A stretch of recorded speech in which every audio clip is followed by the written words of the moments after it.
We should always have that anxiety that are we deceiving ourselves as human beings, যে আমার এই দুশ্চিন্তা থাকতে হবে যে আমি কি নিজের কোনো ক্ষতি করছি কিনা, আমি অন্যের কোনো ক্ষতি করছি কিনা। কিছু লজ্জা, কিছু অনুশোচনা আমাদের থাকা উচিত। আমি যদি খারাপ মানুষ হই, খারাপ কাজ করি, কাজে ফাঁকি দেই, এই তিনটা জিনিস অ্যাটলিস্ট 5 মিনিটও ভাবি দিন শেষে। আমি কি ওভারঅল লাইফে গ্রেটফুলনেসে ফোকাস, আমি কি লাইফটাকে একটু বেটার করার চেষ্টা করছি, এবং আমি কি নিজেকে সেলফ ডিসিভ করছি কিনা, আমি কি জানি কিনা আমি কি ভুল করছি।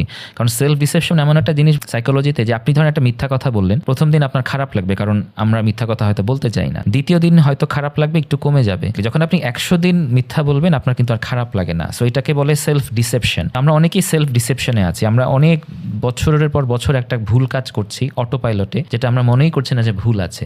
সো ওই অ্যাংজাইটিটা আমাদের ক্রিয়েট করতে হবে, যে আমি কি নিজেকে নিজে ঠকাচ্ছি কিনা, এবং আমি কি মানুষের ক্ষতি করছি কিনা। এই তিনটা মাইন্ডসেট ঠিক থাকলে লাইফ অনেক ইজি হয়ে যায়।